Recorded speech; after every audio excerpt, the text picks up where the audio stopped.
एक बहुत मज़ेदार किस्सा देखने को मिल रहा है। हम सोचे हम भी बोलें, कुछ अच्छा लग रहा है। हम ये देखें कि देखिए, लीडर है चाहे हमारे देश का हो। पहले हम लोग क्या थे? इन्फेरियर क्या कहते हैं, कॉम्प्लेक्स के शिकार थे। 2008 तक तो यही था।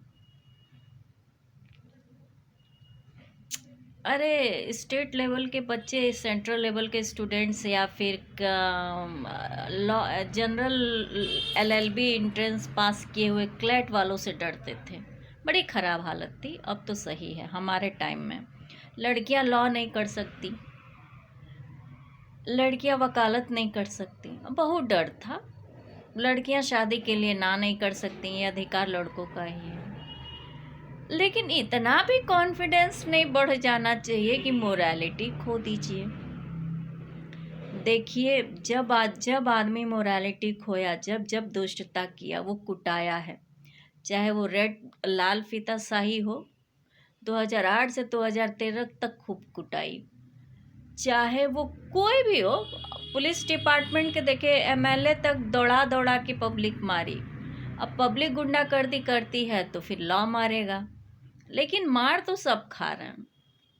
जो जो अपनी मोरालिटी भुला है, जो जो अपनी हदें भुला है, वो कुटाया है। और सबसे बड़ी बात यह है कि यदि जहां आप लेबर से, अपने विद्वता से, अपने स्किल से, अपने नॉलेज से चीज़ें हासिल करते हैं, तो वो आपके लिए लाइफ टाइम, आपके दुश्मन भी उसकी प्रशंसा करेंगे। भले वो आपको काटना चाहे, आपको गिराना चाहे, चाहे जो हो, लेकिन वो एक डर मन में बना रहता है। तो हमारे यहाँ क्या है, देखिए, जहाँ ड्यूटी नहीं, ये हमारे वैभववाद का वैभव क्या है? हर चीज़ में संपन्नता। तो मोरालिटी जहाँ नहीं है, ड्यूटी जहाँ नहीं है, रिस्क, और जहाँ पर पब्लिक ओपिनियन तो कुछ होती ही नहीं है, वो बिकाऊ होती है। ह्यूमन बीइंग, अब 140 करोड़ के दिमाग को आप कैच करके खरीद नहीं सकते, चाहे कितना भी सॉफ्टवेयर डेवलप कर लीजिए। सॉफ्टवेयर में वायरस लग जाएगा। मनुष्य प्राणी ऐसा है कि सॉफ्टवेयर भी खराब कर देगा अगर उसके माइंड को आप सॉफ्टवेयर से चलाना चाहें तो पुतिन जी आए थे। मेरे कहने का मतलब ये है, अब जरा दोनों हमारे यहाँ की जो पत्रकार गई हैं, साफ पता चल रहा है। मतलब उनकी मोरालिटी तो छोड़े दीजिए, उनकी इलिटरेसी साफ पता चल रही है। हम लोग जब नर्सरी में एडमिशन लेते थे तो हम लोग को समझाया जाता था, कोई क्लास में बड़ा आ जाए तो खड़ा हो जाइए, अगर छींक आए तो नाक पे गमछा, मतलब वो लगा के करिए, नोज़ और वो सारे अरे सब क्लीन रहना चाहिए, नाक नहीं बहनी चाहिए, बाल में साफ क्लीन रहना चाहिए, अच्छे से रिबन लगा के आना चाहिए, स्कर्ट वगैरह सब साफ रहना चाहिए, देखने में अच्छा लगता है। पैर पे, बड़ों के सामने पैर पे पैर चढ़ा के नहीं बैठना चाहिए। अब या तो पुतिन जी छोटे हैं, या तो हमारे यहाँ की पत्रकार ज़रूरत से ज़्यादा बड़ी हो गई हैं। मेरे तो ये नहीं समझ में आ रहा है। वो देखिए कितना सभ्यता से बैठे हुए हैं। आज भी रसिया और यूक्रेन चाहे जितना भी लड़ रहे हैं, वो किसी चीज़ में आज भी पावर में कम नहीं है। टेक्नोलॉजी उनके पास है, ज़मीन है, खेती है, पावर है। और उस कंट्री का लीडर आया था।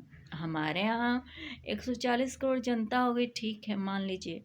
हमारे यहाँ भी टेक्नोलॉजी डेवलप हो रही है, हो जाएगी तो भी आप कई कंट्रीज़ ऐसी हैं, उनको कभी भी पीछे नहीं ढकेल पाएंगे। क्यों नहीं ढकेल पाएंगे? इसके कुछ रीजंस हैं। तो पुतिन आए थे, और पुतिन जी जो भी हो आए थे, और उनके सामने हमारी लीडर, ये जो हैं पत्रकार महोदया हैं, लोग पैर पे पैर चढ़ा के बैठी। वैसे भी पैर पे पैर चढ़ा के जनरल कन्वर्सेशन में, इस टाइप के कन्वर्सेशन में नहीं बैठना चाहिए। ये कोई आपके दोस्तों के बीच या कोई इस टाइप का अपने जूनियर के बीच वो नहीं हो रहा है यहाँ पे। और आप जाके वहाँ पे बैठे, वो अपने देश को रिप्रेजेंट कर रहे थे। और ये हमारी दो महानुभूतियाँ जो गई थी, हमारे देश को रिप्रेजेंट कर रही थी। हमारे देश के डिसिप्लिन और मोरालिटी लड़कियों की क्या है ये दिखा के आई हैं। मतलब ये हर जगह चर्चा चल रहा है, सब मार दरिद्र भक्ते इस पे कर रहा था, तो इसमें कुछ कहने जैसा कुछ भी नहीं है। बस इतना है कि आप में और वो शख्स क्यों लीडर है। उसके पहले मिखाइल गोर्बाचोव शायद थे रूस के, वो भी काफ़ी अच्छे लीडर रहे हैं। लीडरशिप देखिए, किसी भी कंट्री की लीडरशिप को स्थायी रहने नहीं देना चाहता। इसकी सबसे बड़ी रीज़न क्या है? अगर सही लीडर है तो देश कभी भी उन्नति से मतलब कभी भी अवनति को प्राप्त नहीं होगा।